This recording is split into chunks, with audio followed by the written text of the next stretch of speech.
तो hello hi नमस्कार, स्वागत है आप सभी का आपके अपने चैनल यानी कि पावर फिजिक्स पे।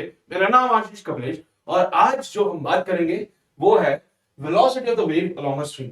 भाई इससे पुराने वाले लेक्चर में हमने बात करी थी प्लेन प्रोग्रेसिव वेव की और वहां पे हमने समझा था कि किसी भी प्लेन प्रोग्रेसिव वेव के लिए इक्वेशन कैसे लिखी जा सकती है, राइट?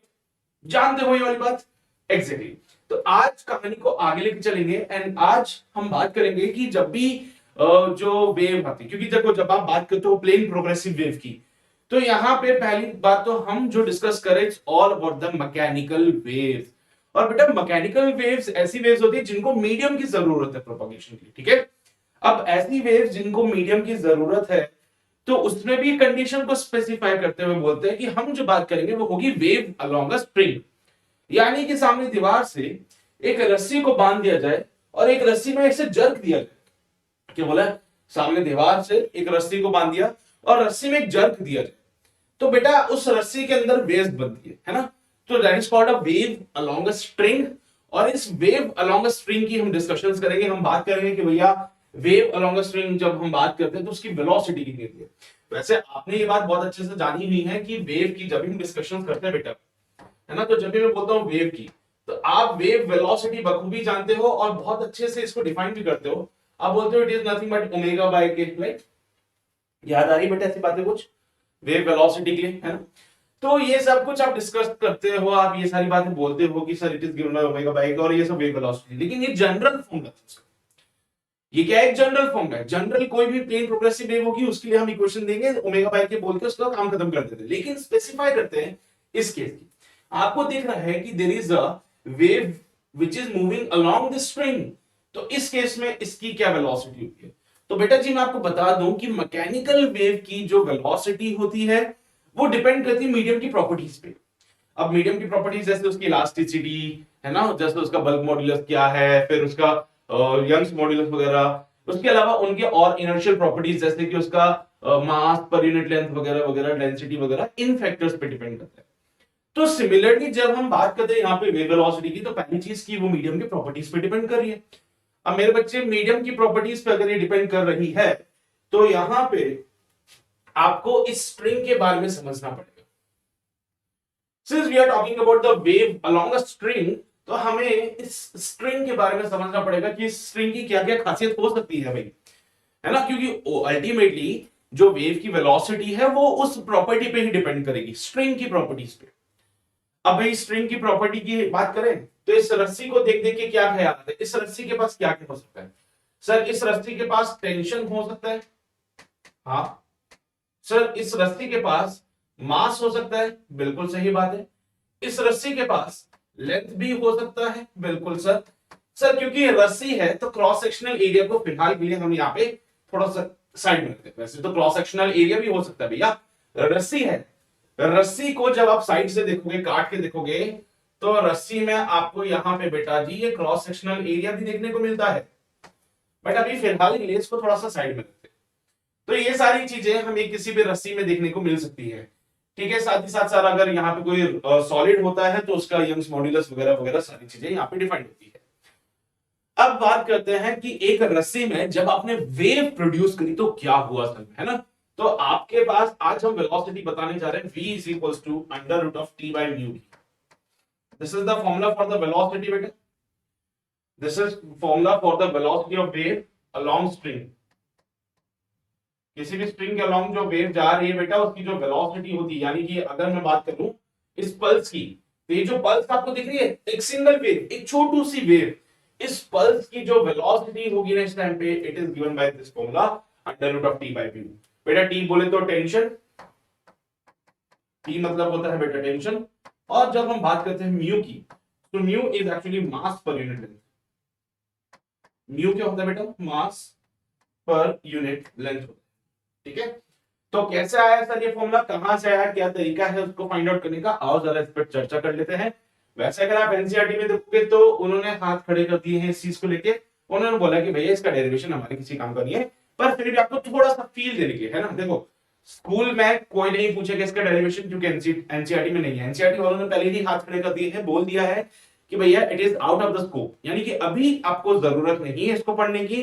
हाँ आगे चल के आप फर्दर स्टडीज करते हो, बहुत ज्यादा इंटरेस्ट अगर फिजिक्स में आ गया, तो पता चले हाँ नहीं साहब फिजिक्स तो पढ़ लेंगे, तो वहां पे हो सकता है आपके काम आ जाए, लेकिन अभी इसका कोई इतना जरूरत नहीं है।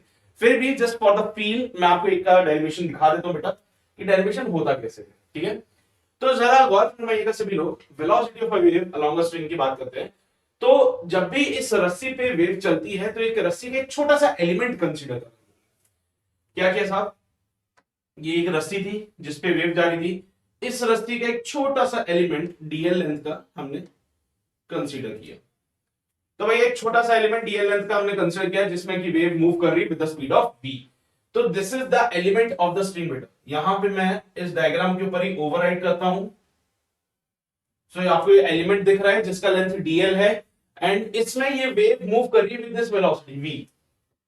देखिए सबको एक वेव बना हुआ है, एक पल्स बनी हुई है बेटा यहाँ पे रस्सी पे। तो ये कोई रस्सी थी, ये कोई रस्सी थी और इस रस्सी पे कोई वेव इस डायरेक्शन में जा रही थी। भाई भावनाओं को समझना मेरी, जैसे यहाँ पे इस रस्सी में पल्स उधर जा रही है, वैसे ही इस रस्सी में कोई पल्स इधर की तरफ जा रही थी।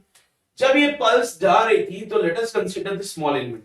जैसे ही ये वेव यहां पे आई, ये एलिमेंट आपको यहां पे इस तरीके से दिखेगा बेटा। इन्होंने कुछ पॉइंट्स मार्क करे हैं, आपको भी प्लीज कंसीडर करने पड़ेंगे वो। लेट अस से the mass of the element dl be dm। ये जो एलिमेंट आपको यहां दिख रहा है इसका मास dm मान लीजिए भाई, since dl is very small, ठीक है। सो dl लेंथ बेटा क्या हो जाएगा हमारे पास, बहुत छोटा हो जाएगा, इसलिए t को भी यहां पे कोई खास वेरिएशन नहीं करेंगे। ये बात हम बहुत अच्छे से जानते हैं कि अगर रस्सी मासलेस नहीं है तो उसके हर एक पॉइंट पे टेंशन अलग अलग होता है। ये बात आप बहुत अच्छे से जानते हो, ये बात हम बहुत पहले से करते आ रहे हैं कि sir suppose this is a string,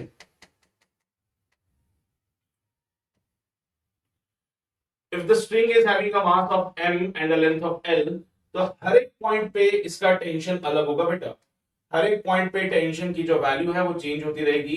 कहीं पे टेंशन T1, कहीं पे टेंशन T2, कहीं पे टेंशन T3, कहीं पे टेंशन T4, कहीं पे T5 एंड कहीं पे T6। ऐसे हर एक पॉइंट पे अलग अलग टेंशन देखने को मिलेगा। एंड इनफैक्ट आपने ये वाला केस तो देखा ही होगा, जब लॉज ऑफ मोशन पढ़ा था तब आपने ये वाला फॉर्मूला देखा था। एक रस्सी जिसका मास m था, जिसका लेंथ l था, यहां से फोर्स लगाया था, याद आ रहा है कुछ ऐसा केस हमने पढ़ा था। पूछता है भाई वो कि जहां पे फोर्स लगाया वहां से x डिस्टेंस पे what is the value of the tension, यानी कि at this point what is the value of tension, ये आपको बताना है।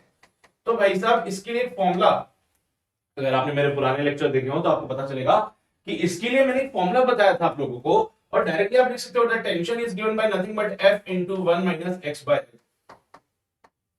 where x is the point, x is the distance of the point जहां पे टेंशन फाइंड करना, और ये डिस्टेंस कहां से मेजर की जाएगी, जहां पे अप्लाइड फोर्स लगाया, अप्लाइड फोर्स है वहां से हम ये डिस्टेंस मेजर करेंगे।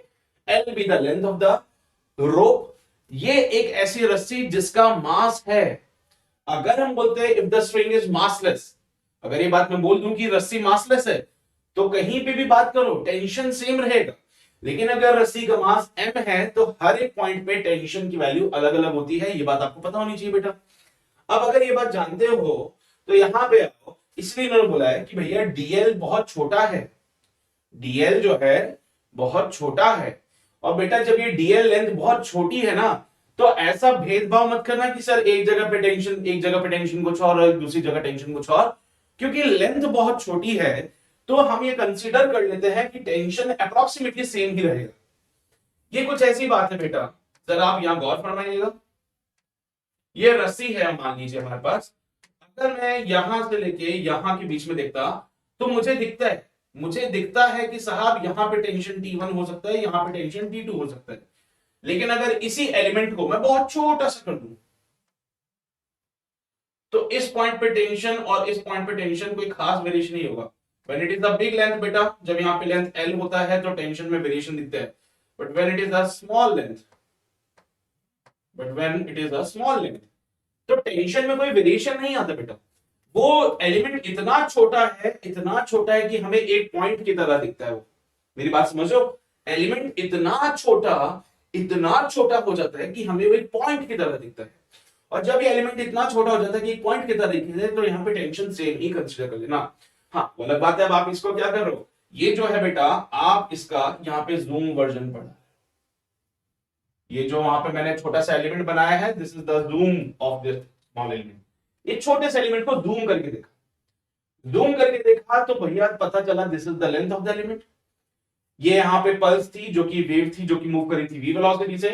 क्योंकि क्योंकि जैसे ही रस्सी में बेटा पल्स बनेगा, अब खुद सोचो ना, यहाँ पे एक रस्सी का पार्ट, जैसे ही यहाँ पे पल्स बनता है रस्सी खींचती है। भाई जहां पे भी वेव बनेगा वहां पे रस्सी खींचेगी, और रस्सी के खींचने से यू गॉट द टेंशन है। भैया रस्सी में अगर हम उसको बोले स्ट्रेस्ड है तो डेफिनेटली रस्सी में टेंशन है। तो रस्सी के खिंचाव की वजह से there are the tension which are generated at this end points. भाई ये टेंशन टी, ये टेंशन टी, और यहां पे एक आर्क की तरह फील देता है आपको ये। आप इसको देखो बेटा, इस एनिमेशन को देखो, क्या ये आर्क की तरह फील नहीं दे रहा आप लोगों को?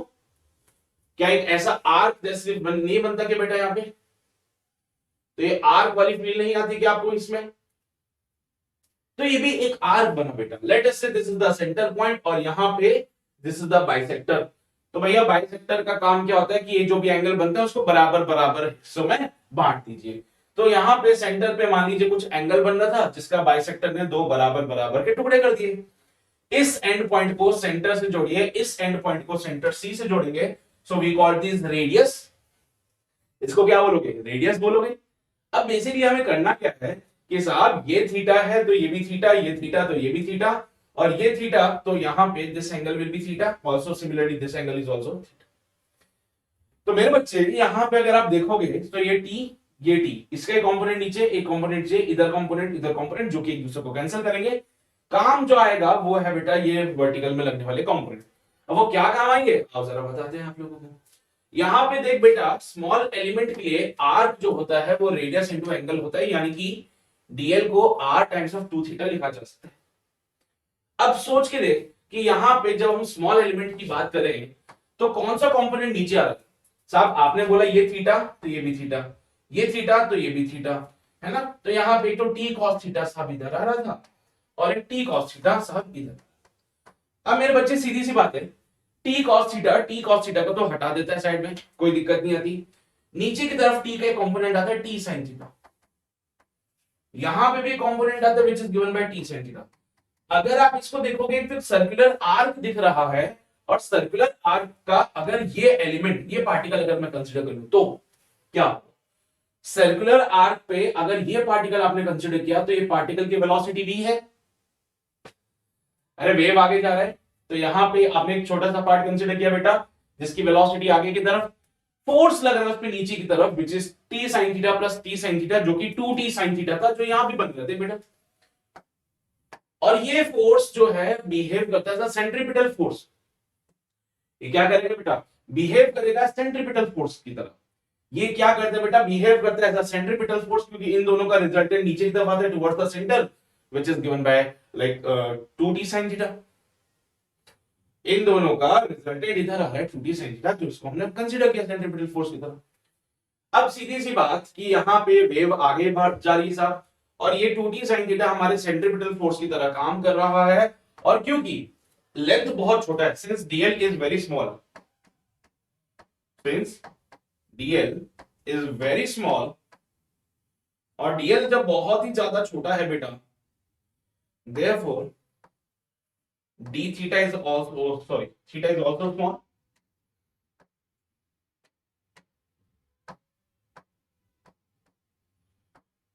ठीक है, तो थीटा भी क्या हो जाएगा मेरे बच्चे? छोटा हो जाएगा। और भाई साहब अगर थीटा छोटा तो साइन थीटा को थीटा लिखा जा सकता है, इसमें कोई शक की बात नहीं है। अगर थीटा छोटा होता है तो साइन थीटा को थीटा लिखा जा सकता है, इसमें कोई शक वाली बात नहीं है। तो मेरे बच्चे सेंट्रीपिटल फोर्स की जगह 2t थीटा लिख देंगे। सेंट्रीपिटल फोर्स की बात करें तो mv²r। तो एलिमेंट का मास है dm, this is the centripetal force acting on this element बेटा। ये एलिमेंट को देख बेटा, इस एलिमेंट को देख, सर्कुलर पार्ट की तरह दिखेगा। तो ये एलिमेंट के ऊपर लगाई जा रही बातें, dm इज द मास, तो m इनटू बेटा, ये एलिमेंट की बात करें तो एलिमेंट आगे नहीं जा रहा कहीं। एलिमेंट की बात करें तो एलिमेंट आगे नहीं जा रहा v स्पीड से, तो एलिमेंट का स्पीड v, एलिमेंट का मास m और इसका रेडियस r। तो mv²r होता है, लेकिन ये बनेगा v² dm by r will be 2t theta. अच्छा अब dm को कैसे हटाएं? डीएम को कैसे हटाएं सर? तो डीएम को हटाने के लिए आपके पास एक और तरीका होता है बेटा, DM is the mass of the small element, DM is the mass of the small element. इसको जब हम लिखते हैं तो एक नए तरीका बताता हूं आपको बेटा, म्यू कहलाता है mass per unit, linear mass density. Mu कहलाता है लीनियर मास डेंसिटी। म्यू क्या कहलाएगा बेटा? लीनियर मास डेंसिटी कहलाएगा। It is mass per unit length, mass upon length. अगर यही काम मैं स्मॉल एलिमेंट के लिए बात करूं तो for the small element, for the small element बेटा, स्मॉल एलिमेंट की अगर मैं बात करूं तो यहां पे mu can be written as dm by dl. सही बात है। सो डीएम को हटाना है तो यहां पे आप लिख सकते हो म्यू इंटू डीएल। अब भैया angle is equal to arc upon radius, so theta is equal to arc upon radius. देख बेटा यही बात बोली, तो यहाँ पे 2 थीटा हो जाएगा, तो it can be written as mu r into theta. अब सुन, बीच में सेंटर पे एंगल 2 थीटा बन रहा था तो यहाँ पे 2 थीटा लिख देना, तो यहाँ पे आर इंटू 2 थीटा हो जाएगा आपको। देख लेंगे एक बार, आर इंटू, तो डीएम की जगह टू म्यू आर थीटा लिख सकते हैं बेटा, डीएम की जगह 2 म्यू आर थीटा लिख सकते हैं हम लोग। तो डीएम की जगह 2 म्यू आर थीटा लिखने जा रहा हूं मैं, देख लीजिए एक बार। सो देखो भाई, डीएम की जगह 2 म्यू आर थीटा लिख दिया बेटा, 2 म्यू आर थीटा लिख दिया डीएम की जगह। अब भाई सीधी सी बात है, थीटा से तो थीटा मर जाएगा, 2 से 2 भी मर जाएगा, और सीधी सी बात है आर से आर भी मर जाएगा। तो म्यू इंटू वी का square should be equals to T, और यहां से बेटा v का जो वैल्यू बनता है वो होता है under root of T by mu. This is called wave on a spring. Mu is the mass per unit length, यानी कि म्यू जो होता है बेटा m बाय l होता है। अब सीधी सी बात मैं आपको बता दूं कि ये जो पूरी बातें हमने करी है ये आपके लिए स्कूल के पॉइंट ऑफ व्यू से इंपॉर्टेंट नहीं है, लेकिन अगर आप बात करते हो बेटा कॉम्पिटिटिव एग्जाम्स की, भले वो जेई की बात करें या नेट की बात करें, तो आपसे कोई भी इसका डेरिवेशन नहीं पूछेगा। जेई नीट वाले को आपसे इससे मतलब है, यानी कि एनटीए आपसे उम्मीद करता है कि आपको ये बात पता हो, तो उसके बेसिस पे वो आगे बात करेगा, आपको क्वेश्चन देगा, आपको क्वेश्चन सॉल्व करना है। उसको इस बात से फर्क नहीं पड़ेगा कि आपने बीच में ये सब क्या किया है, नहीं आता समझ कोई दिक्कत नहीं, बस मेरा काम बताने का था, एक बार आपको समझा दिया कि भाई क्या हो रहा है यहाँ पे, कैसे हम एक छोटे से एलिमेंट से चीजों को डिफाइन कर रहे हैं, कैसे एक छोटे से एलिमेंट के लिए हमने ये एक छोटा सा एलिमेंट बेटा उसके लिए पूरी पिक्चर डिफाइन करी। रस्सी सीधी है, रस्सी सीधी है, रस्सी को जैसे ही वेव आएगा तो रस्सी में इलोंगेशन आएगा बेटा, रस्सी बिल्कुल सीधी है, जैसी पल्स आता है तो आप खुद सोचो ना, एक इतनी सी रस्सी जब इसमें पल्स आएगा तो इतनी हो जाएगी। ये इनिशियल लेंथ था बेटा, तो यहां पे डीएल और ये डीएल डैश, या एक काम करते हैं, एक को कर देते हैं डीएल डैश और एक को करते हैं डीएल। तो मैं बस इतना कह रहा हूं कि ये इनिशियल लेंथ थी, और जैसे ही वेव आई बेटा, जैसे ही वेव आती है यहां पे इसका लेंथ इंक्रीज हो जाता है। तो भाई जब लेंथ इंक्रीज होगा तो इसमें क्या होगा, इलोंगेशन, इलोंगेशन होने से यहां पे यू गेट दिस टेंशन वाला पॉइंट। ये वाली कहानी में हमारी रस्सी हुआ करती थी ऐसी, अब क्या हुआ, एक दिन वेव आई, वेव की वजह से ऐसी होगी, लेंथ बन गई डीएल और ये पेट्रोल। अब ऑब्वियसली बात है डीएल तो बड़ा ही होगा ना डीएल डैश से, तो यहाँ पे रस्सी इलोंगेट हो जाती है ना, जिसकी वजह से यहाँ पे इसमें टेंशन डेवलप होती है, ये वाली कहानी। अब ये टेंशन जो है आपको एक आर्क की तरह दिखेगी, थोड़ी सी फील आएगी जो कि आगे की तरफ जा रही है। अब वही बात है भाई, नीचे की तरफ टी साइन थीटा लग रहा है, जो कि इसके सेंट्रीपिटल फोर्स के साथ बैलेंस करवा के इसमें सॉल्व किया गया। समझते हो? बहुत अच्छी बात है। नहीं समझते हो तो भी कोई दिक्कत वाली बात नहीं है, परेशान मत होना, क्योंकि आपसे कोई ज्यादा बातचीत इस पे नहीं करने वाला है। क्लियर है की बात सबको? पक्का? ये फॉर्मूला पता है, टी बाय म्यू। चलिए भाई अब कुछ ज्ञान की बात कर लेते हैं बेटा।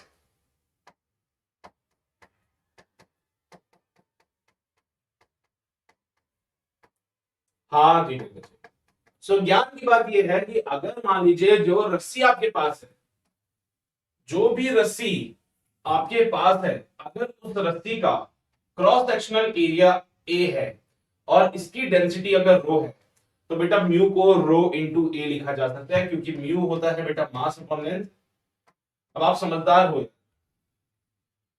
पूरे पार्ट को एरिया से मल्टीप्लाई कर दीजिए और एरिया से डिवाइड कर दीजिए, तो म्यू क्या कहलाएगा बेटा, m divided by area into length into area. बेटा एरिया इंटू लेंथ वॉल्यूम होता है, तो म्यू को लिखेंगे mass upon volume into area. अब मास अपॉन वॉल्यूम क्या होता है बेटा, डेंसिटी, तो it can be written as rho into area. इसीलिए म्यू को डेंसिटी इंटू एरिया भी लिखा जा सकता है। तो इस फॉर्मूले को, यानी कि वेव अलोंग द स्ट्रिंग को हम तब्दील कर सकते हैं, हम कन्वर्ट कर सकते हैं इस फॉर्मेट।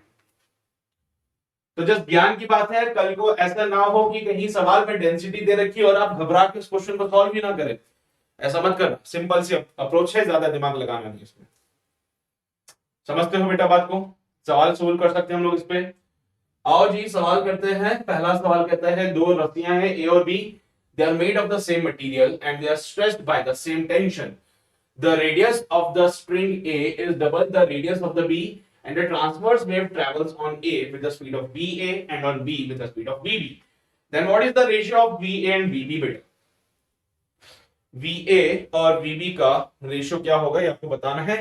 यहां पे मैं फिर से कहूंगा बेटा कि आप लोगों के लिए मैंने काम छोड़ दिया है, अब आप सॉल्व करो इसको, देखो विचार करो क्या बनती है इसकी बातें, बताओ सोचो जरा।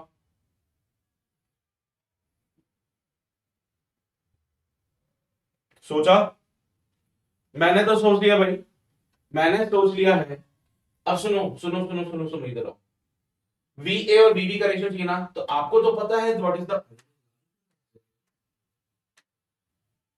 हाँ भाई आपको तो पता है कि v होता है under root of T by mu, जिसको कि फर्दर हम लिख सकते हैं under root of T divided by rho into A.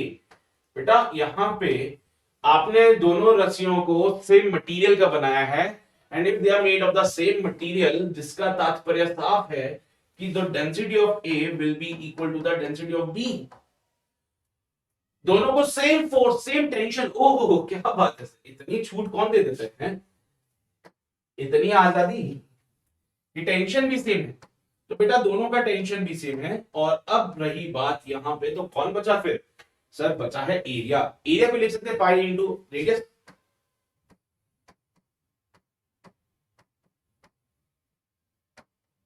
Area को लिखते हैं पाई इंटू रेडियस का स्क्वायर, यहां से v inversely proportional to 1 upon under root of pi r square. यानी कि कुल मिला के बात यह है कि जो वेलोसिटी है इसको लिखते हैं inversely proportional to the r। तो a का वेलोसिटी अपॉन b का velocity should be equals to b का रेडियस अपॉन a। क्या मेरी बात समझते हो आप लोग? यहां तक कोई समस्या? तो आपको भी तो VA और BB का रेशियो चाहिए था, तो सर क्वेश्चन में गिवन है ये बात that the radius of A is double the radius of B। A का जो रेडियस है it is 2 times of the radius of B, it is given बेटा। ये बात क्वेश्चन में बोली गई है, ये बात क्वेश्चन में बोल दिया उन्होंने कि radius of A is 2 times of the radius of B, तो यहाँ पे radius of B divided bye 2 times of radius of B, यानी कि it is your 1/2। तो A की वेलोसिटी और B की वेलोसिटी का जो रेशियो है इट इज जो बेसिकली 1/2।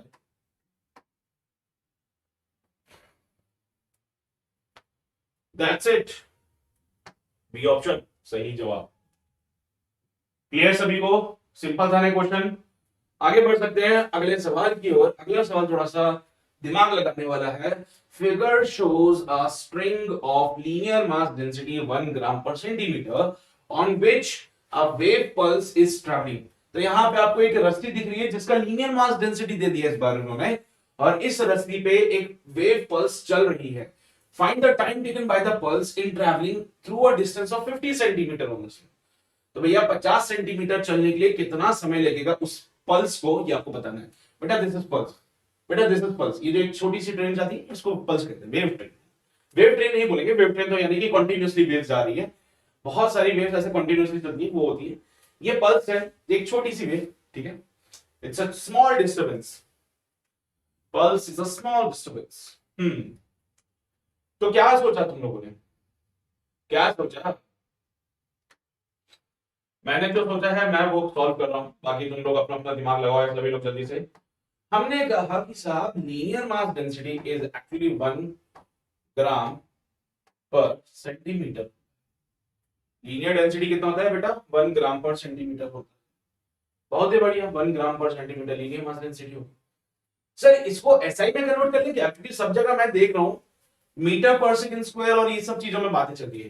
तो अगर हम इनको एसआई में कन्वर्ट करें तो हमारे लिए ज्यादा बेटर रहेगा बेटा। तो it can written as 1 × 10⁻³ kg divided by, बेटा सेंटीमीटर कितना होता है 10⁻², यानी कि 10⁻⁻1 kg per meter is actually the linear mass density। ये आपके पास लीनियर मास डेंसिटी आ चुका है बेटा। अब अगला टास्क है, हमें टाइम निकालना है जो कि लग रहा है वेव को to travel through a distance of 50 centimetre. तो साहिब फिर से 50 सेंटीमीटर को कन्वर्ट करेंगे। सो 50 डिवाइडेड बाय 100 मीटर, यानी कि it comes out to be 0.5 metre. It's your D. तो डी कितना हो जाएगा 0.5। डी हो गया है 0.5 मीटर, म्यू हो चुका है 10 की पावर यानी कि 0.1 केजी पर मीटर। और अब मुझे बताना है वेलोसिटी कितनी होगी, क्योंकि देखो भाई टाइम निकालना है। सो time is simply distance upon speed. Time is simply distance upon speed. So time निकालने के लिए डिस्टेंस भी चाहिए, स्पीड भी चाहिए। तो डिस्टेंस तो ये है बेटा, स्पीड कैसे निकालें? तो स्पीड के लिए आपको चाहिए √T/μ। What about the tension in the spring? तो वो आपको फिगर से पता चलेगा बेटा। यहां देखो रस्सी में टेंशन कितना है सर, जितना यहाँ पे वेट है। तो 1g बोले तो 10 Newton is the tension in the string. तो टेंशन हो जाएगा बेटा 10। तो इसको लिखा है यहाँ पे √10 डिवाइडेड बाय, बेटा म्यू की जगह क्या लिख दो 0.1 लिख दो या 10⁻⁻1 लिख देता हूं। तो it can be written as √100, यानी कि it is simply your 10 metre per second. तो यहाँ पे जो वेव स्पीड आ रही है it is your 10 metre per second. अब तो काम हो जाएगा, अब तो टाइम निकाल लोगे डिस्टेंस अपॉन स्पीड करके। बोलो भाई कितना रहा है डी, यानी कि 0.5 डिवाइडेड बाय 10, 0.05 सेकंड्स। अरे ऐसे निकालोगे ना टाइम को, डिस्टेंस अपॉन स्पीड। ये रही डिस्टेंस, ये रही स्पीड, तो 5 डिवाइडेड बाय 0.5 डिवाइडेड बाय 10, बेटा जी 0.5 upon 10 can be written as 0.05 seconds. यही तो है फाइनल आंसर। और तुझे भी समझ आता होगा कि सिंपल सा फॉर्मूला। अच्छा यहाँ पे सर एक्सेलरेशन क्यों नहीं लगाया? क्योंकि एक्सेलरेशन है ही नहीं। सर आपको कैसे पता चला कि यहाँ पे आप ये फॉर्मूला लगा रहे हो speed equals to distance upon time का, या फिर यहाँ पे आप जो टाइम का फॉर्मूला लगा रहे हो डिस्टेंस अपॉन स्पीड लगा रहे हो? सर इक्वेशन ऑफ मोशन क्यों नहीं यूज किया? The simple fact about the equation of motion कि वो तभी लगता है when you have the acceleration. अगर एक्सेलरेशन नहीं है तो इक्वेशन ऑफ मोशन नहीं लग सकता। ये बात तो जानते हो तुम लोग। तो भैया ये सवाल हमारा समाप्त हो चुका है, उम्मीद करता हूं सबको समझ आया होगा। आगे बढ़ते हैं टू द नेक्स्ट सवाल, the extension in a string. भैया कोई भी रस्सी है उसमें जो एक्सटेंशन है it obeys the Hooke's law and it is x। The speed of the transverse wave in the stretched string is v, and if the extension in the string is increased to 1.5x, the speed of the transverse wave will be। बेटा एक string है, एक रस्सी है जिसका extension जो है Hooke's law को फॉलो कर रहा है और वो कहता है कि भैया वो x है, ठीक है। तो एक extension in a string obeying the Hooke's law is x। तो एक्सटेंशन दे दिया है x, तो उस टाइम पे स्पीड जो है बेटा वो है v। अगर एक्सटेंशन 1.5x हो जाएगा तो स्पीड कितनी होगी? सोच जरा, विचार कर, क्या आंसर बनता है देखते हैं फिर इस पे। सोचो जरा बेटा, एक्सटेंशन कितना होगा यहाँ पे? सोचा कुछ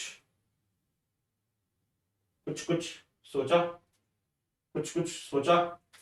मैंने तो सोच लिया है। देखो भाई पहली चीज की स्पीड के बारे में जब बात करते हैं, चलो कलर दूसरा बदल लेते हैं, नए सवाल के लिए नया कलर। स्पीड की जब हम बात करें तो it is actually √T divided by mu. Sir इसने क्या है, सिर्फ यहाँ पे एक्सटेंशन बदला है, मटेरियल वगैरह नहीं बदला। और जब तक मटेरियल नहीं बदल देता म्यू के साथ कोई छेड़खानी नहीं करेगा। यानी कि मैं सीधा सीधा बोल देता हूं, सिंस मटेरियल इज सेम,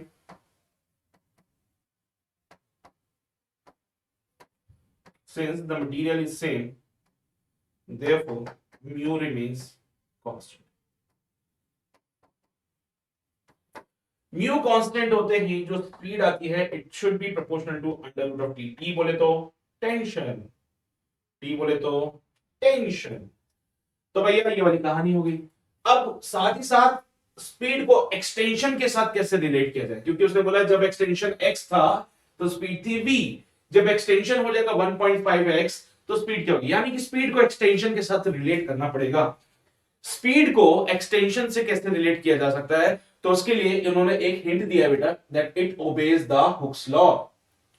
इन्होंने एक हिंट दे दिया कहते हुए कि it obeys the Hooke's law, और अगर मेरे बच्चे ये हुक्स लॉ को ओबे कर रहा है तो समझदारी यही कहती है that t should be proportional to the x।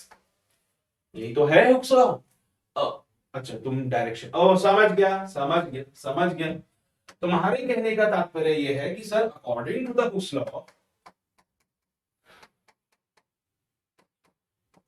तो हुक्स लॉ के हिसाब से तो जो फोर्स होता था that will be proportional to the minus x। अब मेरे बच्चे वो डायरेक्शन को कंसीडर करते थे बेटा, वो डायरेक्शन को कंसीडर करता है, यानी कि जो फोर्स है उसकी डायरेक्शन डिस्प्लेसमेंट के अपोजिट में है। अरे लो भैया आप खुश हो तुम लोग, ये है हुक्स लॉ, ये है हुक्स लॉ, यानी कि यहां से फोर्स बराबर माइनस का x। और दूसरी बात, ये कहानी स्प्रिंग फोर्स के लिए होती थी यार, ये कहानी तो स्प्रिंग फोर्स के लिए होती थी भाई, बाहर से लगने वाले जो फोर्स होता है उसके लिए तो कहानी कुछ और होगी। चलो यहाँ पे तो मैंने बोला सो यहाँ से टेंशन प्रोपोर्शनल हो जाता है x से, क्यों, क्योंकि साहब देखो स्प्रिंग फोर्स की बात अलग और जो बाहर से फोर्स लगाते हैं उसकी कहानी अलग। स्प्रिंग फोर्स तो एक तरह का रिस्टोरिंग फोर्स है, इसलिए माइनस साइन है, since Fs is restoring.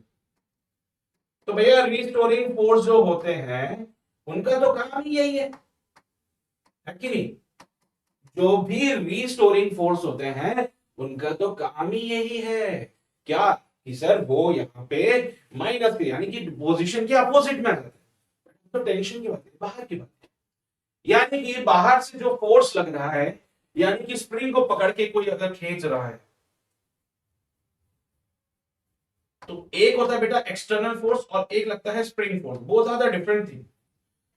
By chance ये बराबर होते हैं, लेकिन जो स्प्रिंग फोर्स होता है इट इज एक्चुअली माइनस का एफ, दोनों का डायरेक्शन अपोजिट होता है बेटा, ये मैटर है, ये अंतर है। आपका जो फोर्स होता है वो डिस्प्लेसमेंट कराता है बाहर की तरफ, स्प्रिंग फोर्स डिस्प्लेसमेंट के अपोजिट आता है, तो don't get confuse with this part. आपका जो फोर्स है वो डिस्प्लेसमेंट कराता है बाहर की तरफ और स्प्रिंग फोर्स डिस्प्लेसमेंट के अपोजिट एक्ट करता है, इसलिए स्प्रिंग फोर्स के लिए माइनस लगा, लेकिन आपके फोर्स के लिए माइनस नहीं लगेगा। ठीक है, आपका जो फोर्स है वो पोजीशन और डिस्प्लेसमेंट कराता है, तो वो डिस्प्लेसमेंट को सपोर्ट कर रहा है, उसके लिए माइनस मत लगाना, वो स्प्रिंग फोर्स इसलिए लगा। तो बेटा जी now we have these two points, और इन्हीं दोनों पॉइंट से हम खुश होते हुए आगे बढ़ेंगे, यानी कि हम कहेंगे कि साहब v is proportional to under root of, v proportional है अंडर रूट ऑफ x के, यानी कि जब हम बात करेंगे v अपॉन v डैश की, let's solve it here. So मैं बात करूंगा v अपॉन v डैश की, it is given by under root of x divided by 1.5। x ने x को मार डाला and v dash comes to be under root of 1.5 times of v। चाहो तो इसको फर्दर सॉल्व कर सकते हो, नहीं चाहो तो यहां तक इसी The choice is all yours, कोई रोक टोक नहीं, कोई रुकावट नहीं, देख लो। और नहीं भी समझ आते भैया हटा देते, फिर से कोई दिक्कत नहीं है, डेसिमल के पॉइंट फॉर्मेट में दे रखा है, हम डेसिमल के फॉर्मेट में कर देंगे इसको, कोई बड़ी बात नहीं। ले भाई v upon v dash is equal to under root of x upon 1.5x, x ने x को मार दिया, v डैश हो जाएगा v under root of 1.5।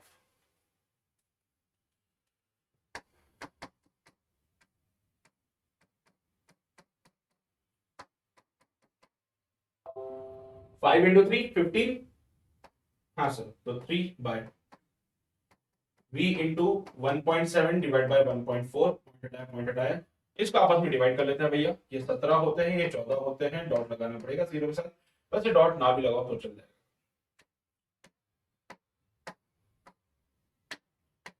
14 one 14 होते हैं भैया, साथ में से 4 के 3, डॉट लगा दो, तो it will be actually 1.2 times of v, 1.2 times of v। तो साहिब जो आपके पास v डैश आ रहा है it is actually 1.2 times of v, so v dash will be 1.2 times of v। एक बार चेक कर लेना कौन सा ऑप्शन मैच कर रहा है, ठीक है। एक को बार चेक कर लेना कौन सा ऑप्शन मैच कर रहा है, वही आपका सही जवाब होगा। समझ रहे हो ना मेरी बातें? कोई शक तो नहीं, कोई परेशानी तो नहीं किसी भी प्रकार की? पक्का? ठीक है, ये सारी बातें छाप ली आप लोगों ने, ये सारी बातें छाप ली हो तो यहाँ पे आएगी देखिए 1.2b वाला ऑप्शन मुझे मिल रहा है और यही हमारा सही जवाब हो गया। बढ़े आगे, आओ जी आगे बढ़ते हैं। अगला सवाल बोलता है the diameter of an iron wire is 1.2 millimetre. एक आयरन वायर है बेटा जिसका डायमीटर जो है 1.2 मिलीमीटर है। If the speed of the transverse wave in the wire be 50 metre per second. भैया अगर जो speed of the transverse wave है वो 50 मीटर पर सेकंड है, then what is the tension in the wire? तो what is the tension in the wire, ये आपको बताना है, डेंसिटी दे रखी है बेटा। यार ये क्वेश्चन ना आप खुद से ट्राई करो, है ना? तो this will be your basically homework question.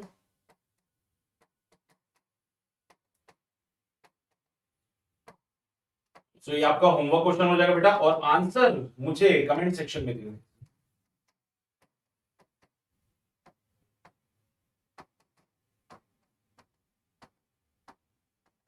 इसका आंसर मुझे कमेंट सेक्शन में देना और फिर हम बताएंगे आपको कि आपका आंसर सही था कि नहीं।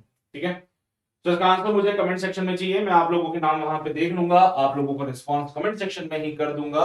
तो इसको कंसीडर करना है, सिंपल क्वेश्चन है, ज्यादा रॉकेट साइंस नहीं लगानी, इसलिए मैं आप लोगों को होमवर्क के लिए दे रहा हूँ। ठीक है, करोगे ना पक्का? मक्कारी मत करना, कर लो। ओके, आगे बढ़ते हैं बेटा। अगला सवाल बहुत ही प्यारा सवाल है, क्वेश्चन सितारा चमका सकते हो उस पर चाहो तो, मैं चमका देता हूँ, बाकी तुम्हारी इच्छा श्रद्धा। A string of mass, भैया एक रस्सी जिसका मास कैपिटल M है जिसका लेंथ L है, it is attached to the string as shown. भैया ये है रस्सी जिसका मास M और जिसका लेंथ L है। ये वो मोटी वाली रस्सी है जिसका मास M है जिसका लेंथ L है, इसको हमने अटैच करके रखा है। At the bottom of the string a pulse is generated. भाई इसके बॉटम से एक पल्स को जनरेट किया गया, इसके बॉटम से एक पल्स को जनरेट किया जा रहा है, तो find the time taken by the pulse to travel from the lower end to the upper end. भाई साहब मजा आ जाएगा इस क्वेश्चन को करने में।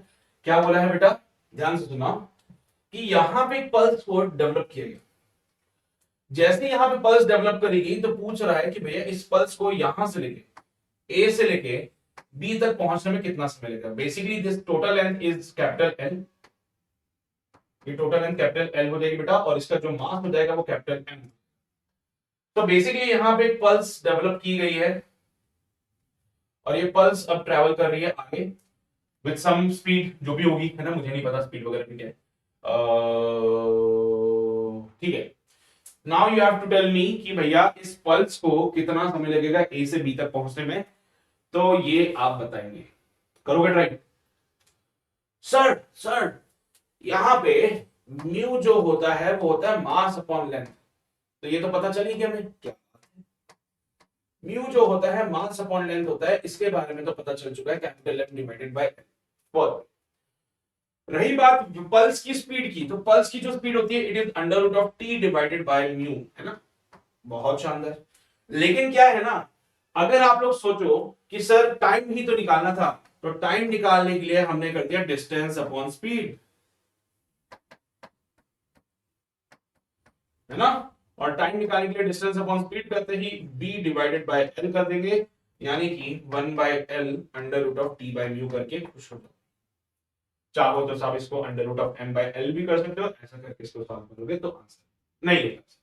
बिल्कुल गलत अप्रोच है, ऐसी बातें मत करना कभी भी, क्योंकि पहली चीज समझो बेटा, this string having some mass m, so यहां पे tension throughout the string same नहीं रहने, क्योंकि इस रस्सी का कुछ मास है, और जब इस रस्सी का कुछ मास है तो इस रस्सी के अलावा जो टेंशन है वो तो सेम नहीं होने वाला है बेटा, यानी कि टेंशन सेम नहीं होगा, यानी कि ये हमारे पास वेरिएबल है, इट्स नॉट कांस्टेंट। ये हमारे पास क्या है, वेरिएबल, ये कांस्टेंट नहीं है। अरे सर अब क्या करें फिर? तो आपको तो सबसे पहले टेंशन निकालना पड़ेगा, इसके लिए आपको तो सबसे पहले टेंशन निकालना पड़ेगा। टेंशन कैसे निकालोगे, तो एक छोटा सा एलिमेंट कंसीडर करना पड़ेगा, उसके हिसाब से आप टेंशन को फाइंड आउट कर सकते हैं। टेंशन फाइंड आउट करने के लिए आपको क्या करना पड़ेगा साहब, एक छोटे से एलिमेंट के लिए बातें करनी पड़ेगी। करो करो करो, एक बार एक ट्राई तो खुद से कर लिया करो, कुछ एक ट्राई तो खुद से करेंगे सर।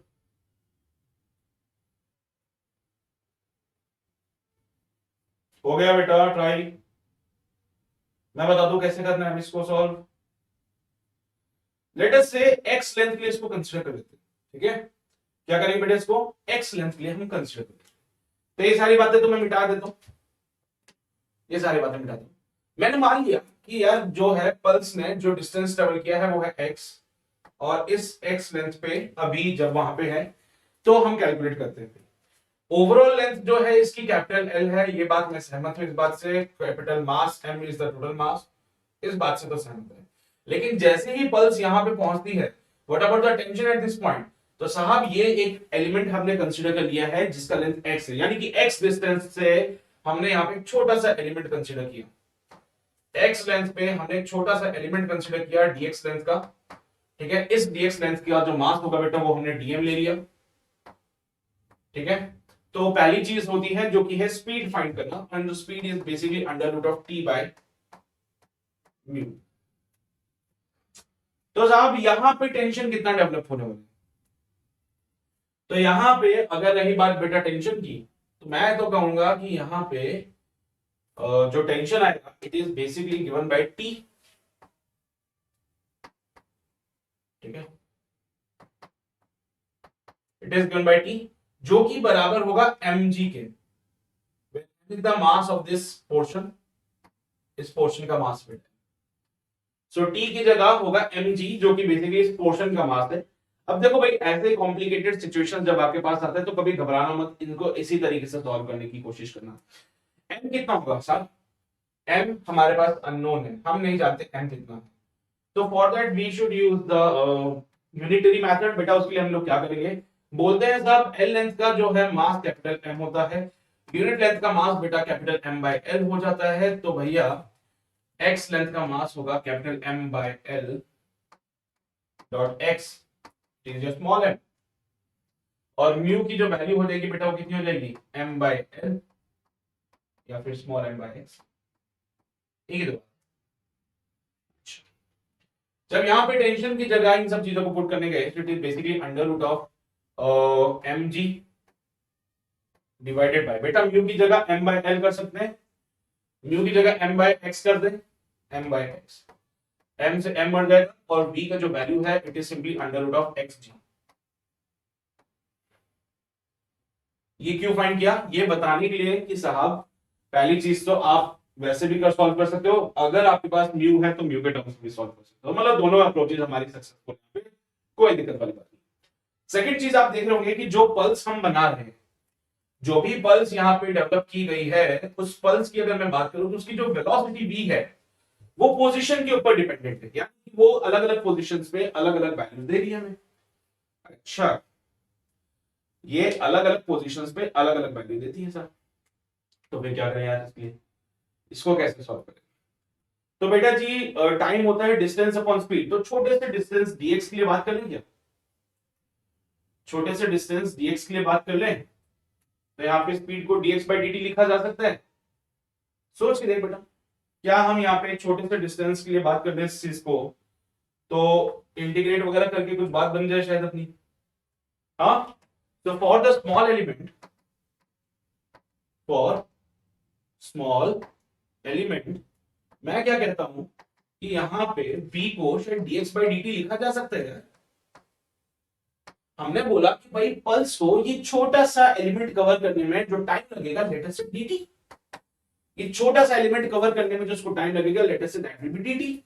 तो भाई साहब v तो अंडर रूट ऑफ एक्स जी भी था, तो ठीक है ना, क्या हो गया, सॉल्व करें इसको। तो यहां से dx divided by under root of x should be equals to under root of g into dt हो जाता है। सही बात है, यहां तक की सारी बातें समझते हो तुम लोग, पक्का। अब अगर मैं इंटीग्रेट कर दूं दोनों उधर, इंटीग्रेटिंग बोथ साइड, तो let's solve it here. so dx divided by under root of x should be equals to under root of g into dt. Integrating both side,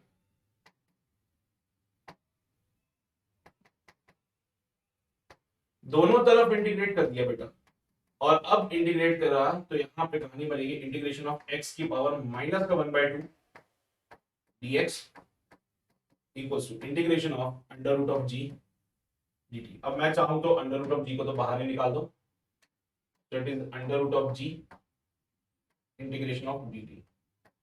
भाई ये मान लीजिए 0 से लेके l तक जा रहे हैं, जिसमें जो समय लगेगा t टाइम लगेगा। So it will be like x की पावर -1/2 प्लस का 1 डिवाइडेड बाय माइनस का 1/2 प्लस का 1 should be equal to under root of g into t। ठीक है, और लिमिट कहां से कहां तक? 0 से लेके l तक। लिमिट कहां से कहां तक? 0 से लेके। बेटा इसको फर्दर सॉल्व करा, x की पावर -1/2 प्लस 1 कितना होता है? प्लस का 1/2, तो x की पावर 1/2 अपॉन 1/2 लिमिट लगेगी 0 से लेके l तक equals to under root of g into t। बेटा इसको अंडर रूट ऑफ x लिखते हैं और ये 2 ऊपर चला जाएगा, लिमिट 0 से लेके l तक लगेगी और ये under root of g into. समझदार हो भाई? ये 2 ऊपर चला जाएगा, x की पावर 1/2 को अंडर रूट x लिखते हैं, so it is basically 2 under root of l equals to under root of g into, so d बनेगा 2 under root of l by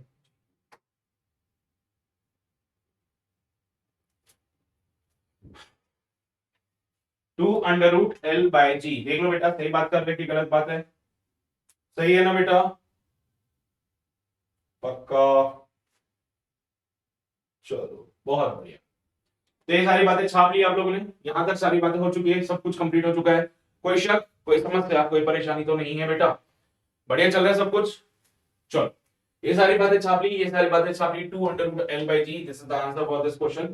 ठीक है, तो जब भी आपके पास ऐसी समस्या आ जाए जहां पे आपको दिखे कि नहीं यार अब हमारा काम नहीं हो सकता है, यहाँ पे तो स्पीड ही वेरिएबल थी, ये बात हम पहले भी जान चुके थे, स्पीड वेरिएबल, तो वेरिएबल स्पीड के लिए फिर आपको ऐसे स्मॉल एलिमेंट्स को सॉल्व करना पड़ता है, तब जाके आपकी अप्रोच बनती है। शायद समझ रहे हो मेरी बात, है ना? तो बेटा जी ये है कहानी हमारी वेव अलोंग अ स्ट्रिंग की, है ना, velocity of the wave along a string की। और उम्मीद करता हूं कि जो बात मैंने आपको बताई है वो आपको बढ़िया तरीके से समझ आई होगी। तो velocity of the wave along the string यहां पे समाप्त होता है। अब अगले सेशन में जो भी डिस्कशन होगा, it's all about the energy जो कि एक वेव के पास हो सकती है, क्योंकि आप ये बात हमेशा से कहते हो कि भाई जब भी एक वेव है तो वेव एनर्जी को प्रोपोगेट करती है ना, वेव के थ्रू एनर्जी का प्रोपोगेशन होता है। तो एनर्जी का प्रोपोगेशन किस फॉर्मेट में हो रहा है उसके बारे में डिस्कस करेंगे अगले सेशन। तो अगला सेशन अगेन इंपॉर्टेंट होगा, इसको बिल्कुल भी मिस मत करिएगा। बाकी अगर आप लोग भी चैनल पे नए हो तो मेक श्योर वो जो लाल बटन है उसको जरूर दबा देना, उसके बगल का घंटा बजा देना, सो दैट आप कोई नोटिफिकेशन मिस ना करें। और अपने दोस्तों तक ये सेशन जरूर पहुंचाइए, उनको भी जाके बोलिए कि भाई साहब पावर फिजिक्स पे ऐसी धमाकेदार चीजें हो रही है जहां पे आपको टॉपिक वाइज वीडियोस आपको मिलते जाएंगे, जिससे कि आपको जिस टॉपिक में समस्या है आप सीधा उस टॉपिक पे आइए, अपने डाउट को क्लियर कीजिए, उससे रिलेटेड सवाल सॉल्व करके अपने उस पर्टिकुलर टॉपिक को कंप्लीट कीजिए। ठीक है, तो आगे से आपको ऐसे ही टॉपिक वाइज वीडियोस मिलते जाएंगे बेटा, जिसमें कि एक एक टॉपिक आपको सारे कवर होते जाएंगे, जिससे कि आपको ये एडवांटेज होगा, आपको जिस पर्टिकुलर टॉपिक में डाउट है आप सिर्फ उसी टॉपिक पे जाकर अपने कॉन्सेप्ट्स को क्लियर कर सकते हैं। ठीक है, तो चलिए भाई मिलते हैं आपसे अगले सेशन में, तब तक अपना ध्यान रखिए, पढ़ाई करते रहिए। All the very best, bye bye, take care.